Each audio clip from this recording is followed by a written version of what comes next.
Welcome back to these Advent Reflections. Today is day 22.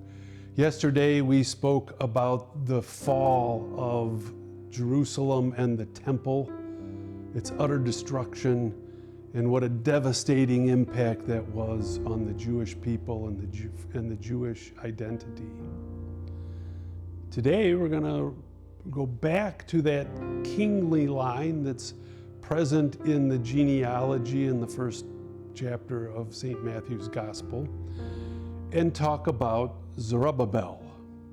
Now that's not just a fun name to pronounce, but he's an important character in this line for several reasons. He led a remnant of the Jews back from Babylon to Jerusalem. And there was a few thousand people, more than likely. Not a great number, but they returned to Jerusalem with the blessing of the king. But it was a new king. It was no longer Babylon, actually. It was Persia, because Persia had conquered Babylon. And Persia took a different approach to all the peoples in their empire. Rather than trying to force them to be one and worship the gods of Babylon, the Persians encouraged each of the local peoples that they had conquered or had control over to stand fast to their own religious practices and their own beliefs. And so under this new system of the Persians, a remnant of the Jews, under the leadership of Zerubbabel, were allowed and encouraged to return. It was not an easy task. There was nothing there. It had been 66 years or 70 years or so since the Jews had inhabited this land.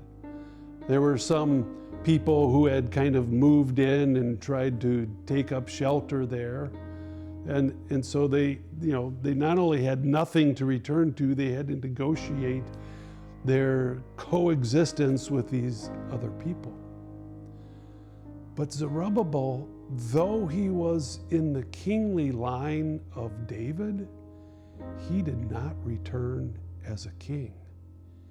He returned as governor of this kind of no man's land.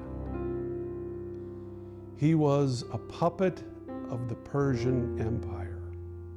He was not a king. And so they slowly and laboriously began to rebuild. Now he was followed by a second wave of return, and that was led by Ezra the scribe, who discovered the scrolls of the laws and reintroduced them to the Jewish people. And then in a third wave of returning people,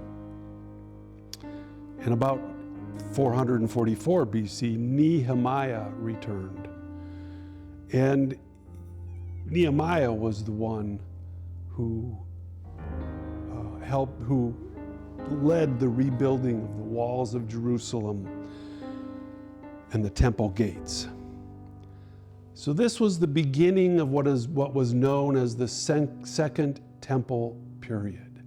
They rebuilt the temple, but the temple was not as beautiful or as glorious as the temple that Solomon had built. They had rediscovered the scrolls of the laws of Moses. But was it the complete law? There was always this question. The priesthood was reestablished, which means that they began to offer sacrifice again in the temple.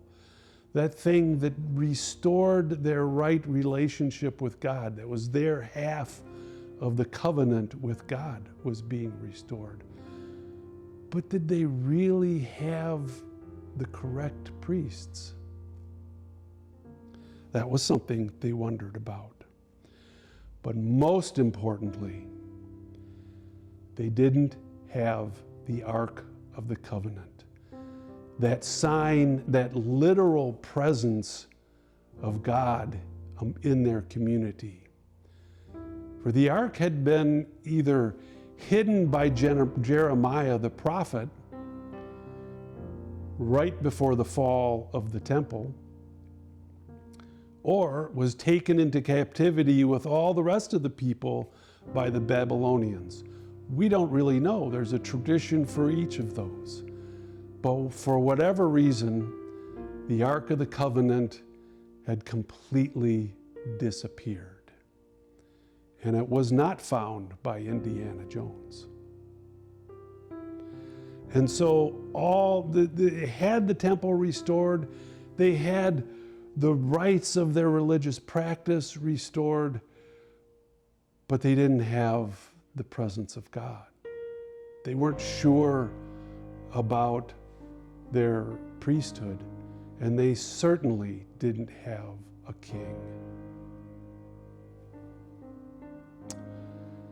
So the question we might ask ourselves today is, what have I done in the past when I've faced uncertainty? When things haven't worked out according to my own plans? Have I stood fast? Was I certain of the direction of my life? Or did I look elsewhere for guidance, like outside my faith, outside my tradition, outside my family? That might be a good examination of conscience for today. We'll see you tomorrow.